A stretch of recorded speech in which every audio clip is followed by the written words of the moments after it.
Buenos días, buenas tardes, buenas noches, fanáticos de los Philadelphia 76ers. Bienvenidos a Debate Sixers, el podcast en español dedicado al equipo de la ciudad del amor fraternal. En este segundo episodio nos metemos en la agencia libre, este periodo en que los equipos de la NBA tienen para fichar a jugadores sin contrato, que lleva una semana aproximadamente desde que ha comenzado, y ha tenido a los Sixers con un par de movimientos interesantes que iremos analizando en el correr del podcast. El primer movimiento de la agencia libre fue la firma de un pivot, algo que se preveía, que caía de maduro que iba a suceder.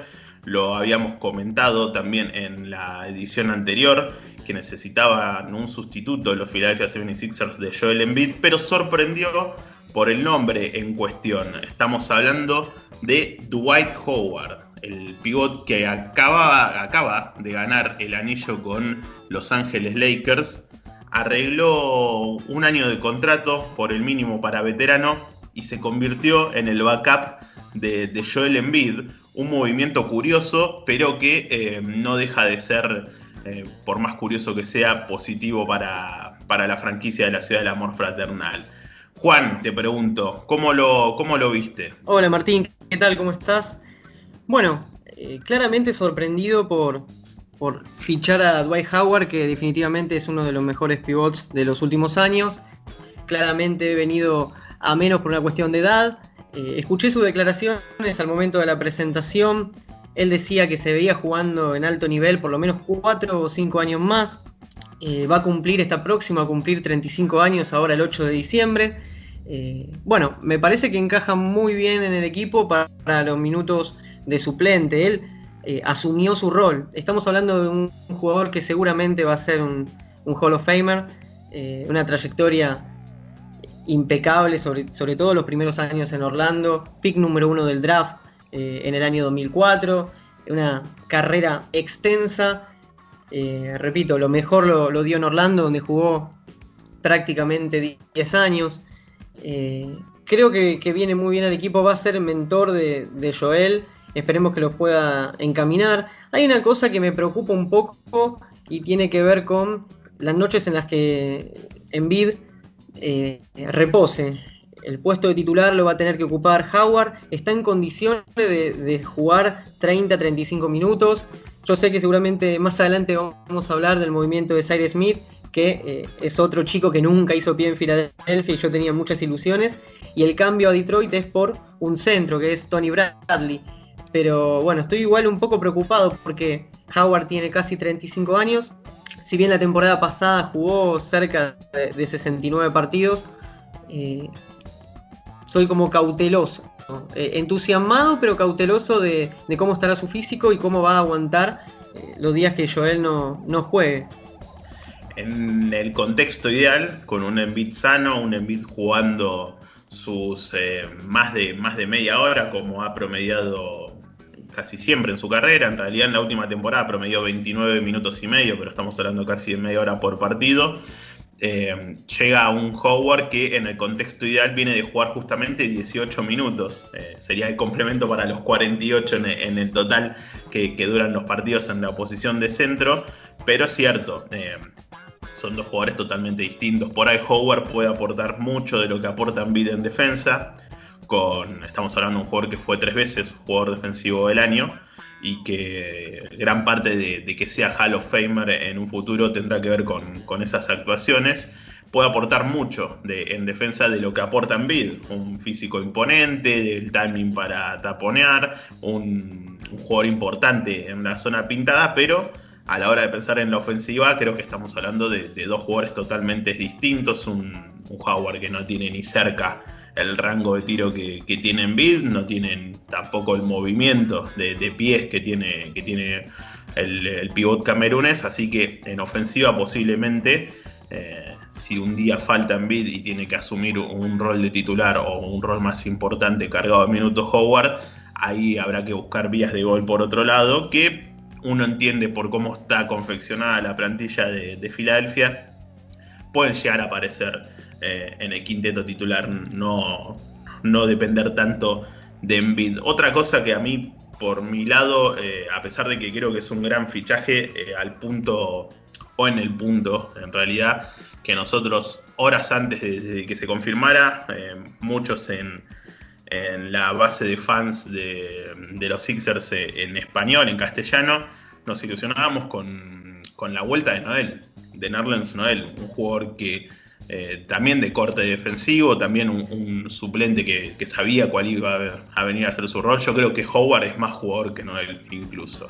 Entonces desde ahí yo digo, bueno, esperábamos a Nerlens Noel con mucha alegría y nos cae un Howard que no lo esperábamos y creo que es un escalón más arriba de lo que puede aportar Nerlens al equipo. Entonces desde ese punto me genera algo de ilusión. Sí, claramente estamos trayendo jugadores que tienen un nombre hecho y una trayectoria larga como para poder afianzar el proyecto con los jugadores jóvenes que tenemos entre 23 y 26 años, encabezados por Embiid y por Simmons.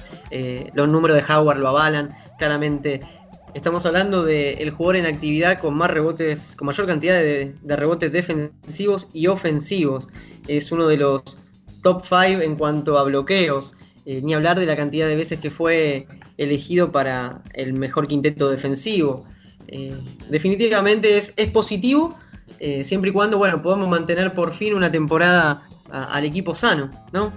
Sí, es algo que siempre nos queda en el tintero, eso de qué pasaría si hubiera estado Simmons sano en la burbuja, si hubiera estado Embiid sano en temporadas anteriores, pero bueno, es la suerte que nos ha tocado a lo largo de las temporadas que lleva con Embiid y con Simmons justamente en la plantilla. Otra cuestión también que es curiosa de la llegada de Howard es cómo se dio, porque minutos de comenzada la agencia libre él había subido un Twitter a su cuenta casi confirmando que se quedaban los Lakers con, si no me equivoco, algo así como de oro y púrpura había puesto, el lugar donde quiero estar, qué sé yo, que esto, que el otro, y casi una hora después soltaron la bomba Charania y Woj que había arreglado con los Sixers, en lo que uno dice, bueno, otro gran trabajo de Mori y compañía,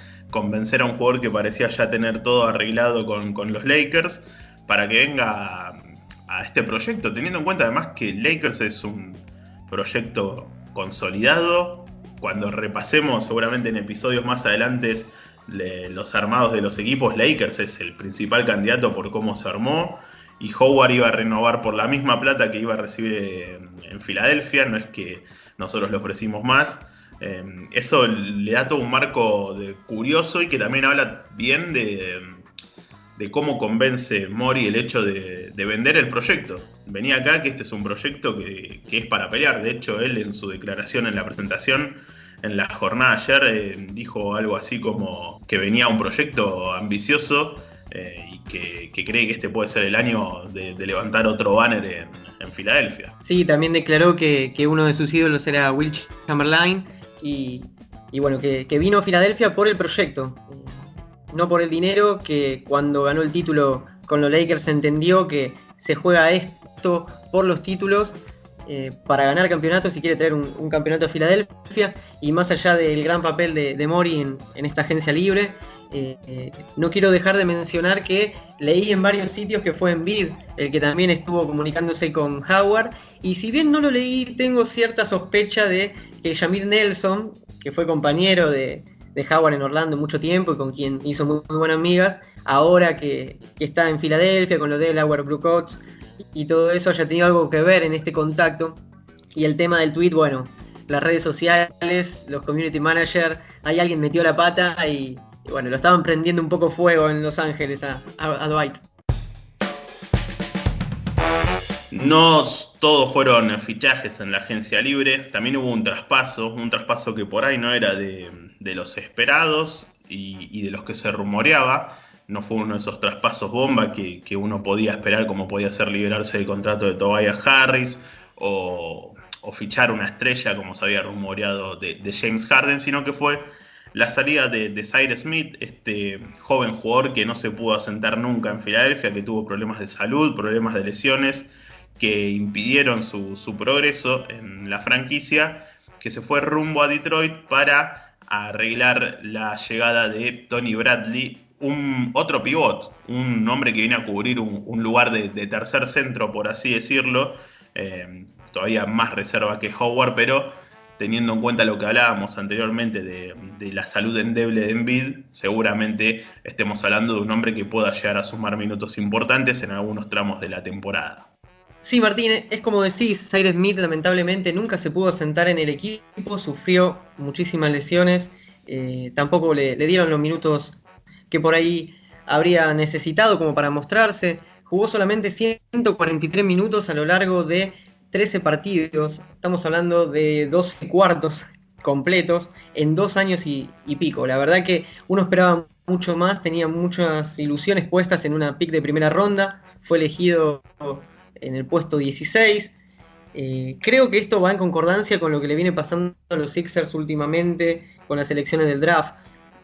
Muchos de los jugadores elegidos no terminan de asentarse y los que encajan en el equipo terminan siendo involucrados en algún traspaso, como pasó con Landry Shamet, que todos estaban fascinados con su juego exterior y la manera en que podía ayudar al equipo, y bueno, lo involucramos en un traspaso a los Clippers, donde ahora ni siquiera está porque lo mandaron terminó de firmar con los Nets, y bueno, me parece que la moneda a cambio es algo bueno, es un jugador joven que venía de Detroit, es un centro, prácticamente va a ocupar el puesto de tercer pivote en los Philadelphia Sixers. Esto habla también de el puesto que va a ocupar la pick 58, Reed, que claramente va a ser un two-way contract y no va a estar con el equipo. Veo a Bradley jugar minutos considerables cuando tenga que cubrir a Howard y Howard a su vez cubrir a Embiid cuando éste esté tomándose algún día de descanso. Me parece que es un buen movimiento. La verdad que tenía muchas ilusiones al comienzo con Zaire, pero bueno, las cosas se fueron dando así y esperemos que sean positivas cuando lo miremos este traspaso de aquí a un par de meses. Saliendo del básquet, uno ve las edades, son edades similares, las de Zaire y Tony Bradley. Creo que es un año más grande Tony Bradley, pero están más o menos en el mismo rango de edad. Contractualmente también iban a percibir más o menos la misma cantidad de millones, cerca de 4 millones, e incluso los dos tienen un contrato que iba a ser renovado con una qualifying offer para la próxima temporada, y si no, finalizará en esta misma campaña, lo cual ahí habla que los Sixers no hipotecaron cap para el futuro, sino que trajeron un jugador en ese mismo rango con la misma situación contractual y que posiblemente sea un aporte más importante, teniendo en cuenta que hay muchas variantes en el perímetro y que Zaire no ha podido meterse de lleno en la rotación de Brett Brown en su momento, y pareciera que con Doc Rivers iba a cubrir la misma suerte. Se decidió por ejecutar este traspaso. En lo personal, me da un poco de pena por Cyrus Smith. Yo tenía puestas muchas expectativas en él en su momento.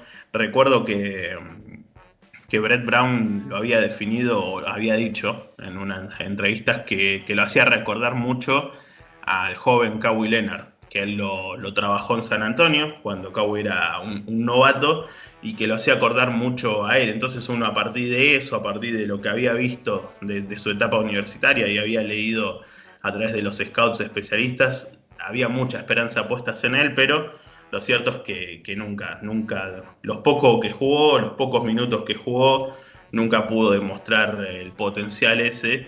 Y bueno, ojalá corra el mismo camino que han corrido muchos de los jóvenes que se han ido de los Sixers, que se pudieron desarrollar en otro lado y encontrar un mejor clima, por así decirlo, o para poder potenciarse totalmente. Esta semana de Agencia Libres también tuvo firmas de jugadores que terminaron de rellenar la plantilla. Estamos hablando de dos tiradores que han llegado a los Sixers, en esto también que veíamos como una parte del proyecto de Daryl Morey, que es brindar de tiradores a Simmons y a Embiid, que el equipo tenga opciones en el perímetro.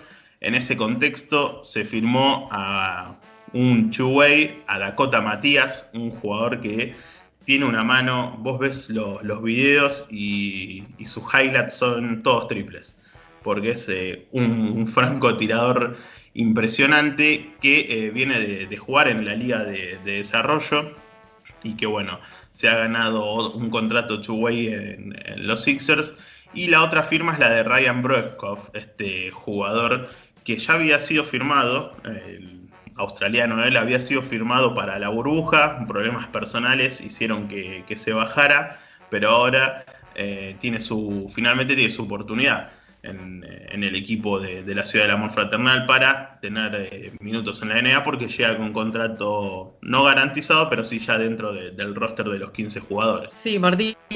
Ryan Broekhoff tiene 30 años y es un tirador. Lamentablemente no lo pudimos ver en la burbuja de Orlando porque, bueno, la señora tenía coronavirus y manifestó él que era grupo de riesgo y decidió quedarse con su familia. Es una decisión que tomó él, la franquicia lo acompañó, estuvo muy bien, cada uno pudo. Recuerdo que cada jugador podía decidir si quería participar o no, y bueno, en este caso se le consideró su deseo. La verdad que no lo veo formando parte del equipo, creo que hay otros tiradores que van a estar adelante de él. Pero bueno, es un contrato no garantizado. Yo creo que esto tiene que ver con un pensamiento de Mori de hacer algún movimiento antes del cierre del mercado de pases. Y bueno, tiene algunos jugadores importantes que está firmando más que nada para poder involucrarlos en algún traspaso. No creo que ni Dakota Matías ni Broekhoff puedan llegar a ser determinantes y no los veo teniendo muchos minutos. Quizá me equivoque, pero me parece que son más bien firmas de relleno por el momento. Y si vamos a seguir firmando, en algún momento me gustaría firmar un 4. Creo que necesitamos un 4 y dejar de tener tiradores. Antes llorábamos por los tiradores, ahora pedimos por favor o cortemos o elijamos bien. Sí, repasando números, de Broekhoff jugó 59 partidos en 2 años en los Dallas Mavericks, solamente inició en uno, fue de parte del quinteto titular en uno de esos partidos, ha jugado un promedio de 10 minutos en su paso por la franquicia tejana, con un 40% de efectividad detrás de la línea de 3, promediando 4 puntos. Un jugador que, bueno, va a estar, seguramente los minutos que tenga sean para ejecutar desde el perímetro, tomar tiros, si es que los tiene los minutos. Él y Furkan Korkmaz son los únicos dos jugadores con contratos no garantizados, lo que los pone en una zona de riesgo, ¿no? En caso de que haya algún movimiento, son los primeros que pueden estar involucrados en algún paquete o pueden llegar a ser cortados si existe la posibilidad de traer algún jugador al tener el contrato no garantizado. Y por el lado de Dakota Matías estamos hablando de un jugador estadounidense de 25 años de edad que ha estado jugando con Texas Legends, ha jugado 42 partidos, ha sido titular en todos, ha metido un 40% también desde la línea de 3, anotando 18 puntos, un tirador tremendo. Vos ves lo que te digo, los resúmenes y son todos detrás de la línea 3. De hecho, el resumen que armó la Liga de Desarrollo para resumir su año se titula El mejor tirador de la G-League. Y bueno, con esas cartas llega a los Sixers, que bueno, también es un jugador two-way. Si uno repasa lo que ha sido el uso de los two-way el año pasado, si bien Norbert Pell se ganó el contrato, luego de ser un jugador de dos vías, Marial Shayok solamente disputó cuatro partidos en la temporada con los Sixers y cuando finalizó fue uno de los cortados, así que no creo que corra con una suerte tan distinta a Dakota Matías, pero sí es un jugador interesante para tenerlo trabajando cerca y tirar de él si se requiere en algunos partidos donde haya que darle descanso a algún perimetral o haya bajas por lesión, como nos acostumbra habitualmente la NBA y sobre todo los Sixers. Vamos cerrando este segundo episodio con las conclusiones que sacamos, porque con todos estos movimientos, la llegada de Howard, la llegada de Tony Bradley vía traspaso, la firma de Dakota Matías, la firma de Ryan Broekhoff, dejan a estos Sixers con 17 jugadores ya. Si bien no se sabe cómo van a estar distribuidos, porque tenemos a los novatos Maxi, Joe y Reed, que de ellos uno va a ser un two-way sin ninguna duda, y los otros estarán dentro del roster de 15 jugadores, pero ya hay 17 jugadores. Y esto lo pego con algo que nos comentaban en el primer episodio el amigo Félix Manuel Águila Alonso, que nos traía a cuentas una declaración de Daryl Morey con la 97.5 Fanático, una radio de Filadelfia, donde el presidente de operaciones de básquetbol decía que la idea es empezar la temporada con este equipo así como está, y bueno, el hecho de que ya hayan 17 jugadores pinta que este será el equipo inicial de Filadelfia. Obviamente dispuestos a que haya algún cambio antes del trade deadline. La verdad, Martín, si te tengo que comentar cómo me siento desde aquella eliminación con Boston, esa barrida en playoff, a día de hoy, la verdad que dimos un paso hacia adelante importante. Tengo una bronca de qué hubiera sucedido si hubiésemos tomado decisiones acertadas antes. Quizás ahora estaríamos hablando de algo completamente diferente, pero prescindir de Brett Brown y traer a Doc Rivers es un avance, es una mejora. El staff con el que estamos contando es una mejora. Morey viene para aplicar su programa en Filadelfia y ya sabemos cómo funciona. Los cambios que se están armando en la plantilla también son para entusiasmarse, ¿no? Aquel que nos escucha ahora por segunda vez o por primera vez en este episodio dirá que somos dos personas que nos encanta tirarle flores al equipo, cuando la verdad que no. Últimamente vienen haciéndose las cosas bastante mal, sobre todo en las oficinas, pero es que en los últimos 3 meses los cambios fueron positivos y hay que decirlo, y quizás después los resultados no sean consecuentes con estas acciones, pero a día de hoy tenemos que decir que estamos encaminados. El equipo va tomando una morfología interesante.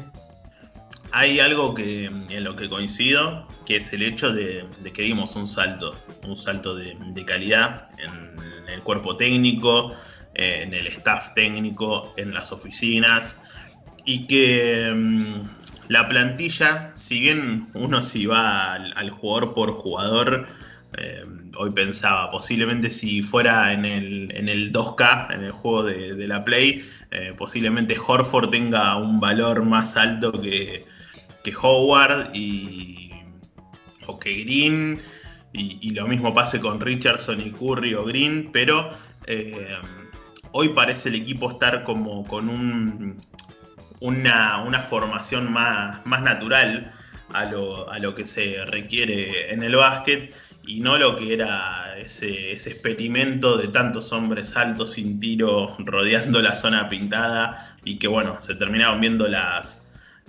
consecuencias de esa apuesta a un plan que no nació bien y terminó mucho peor. Hoy parece que estamos con una plantilla que tal vez nombres por nombres, no sé si es mejor a la del año pasado, pero que sí en lo que puede llegar a ser una convivencia dentro de la cancha de los jugadores, yo creo que también hemos dado un paso adelante importante. Después obviamente hay que verlos en cancha, ver cómo se trabaja, qué ofensivas utilizará Doc Rivers, si buscará jugar mucho con Embiid en zona pintada, si buscará que Simmons siga manteniendo mucho la pelota, o cuestiones tal vez más técnicas, más del básquet en sí, pero en principio, y lo que podemos ver hasta ahora, que es esta cuestión de conformación de plantel, yo creo que estamos también un paso más adelante, y bueno, con la ilusión que eso genera. Sí, estamos ilusionados, estamos a menos de un mes del comienzo de la nueva temporada.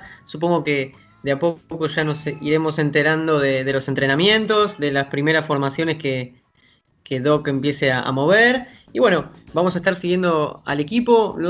Déjame hacer un último comentario sobre algunos jugadores que formaron parte del plantel la temporada pasada y que ya no están. Alec Burks firmó finalmente con los New York Knicks.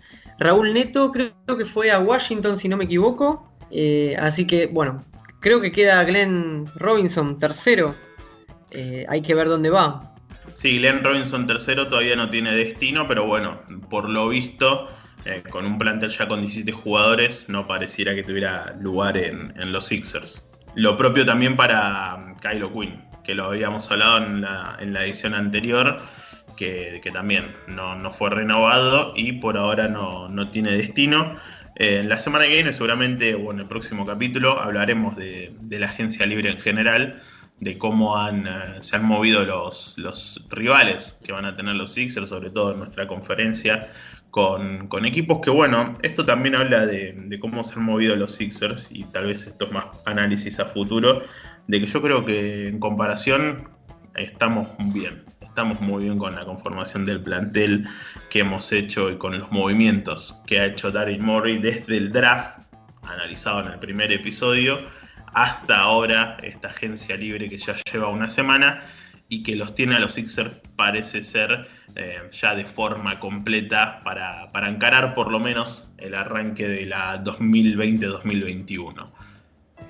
Cerramos de esta manera el segundo episodio de Debate Sixers. Recordá que nos encontrás en Twitter, nos podés buscar como @SixersArg y @afilados, las dos cuentas que llevan a cabo este podcast dedicado a los Philadelphia 76ers.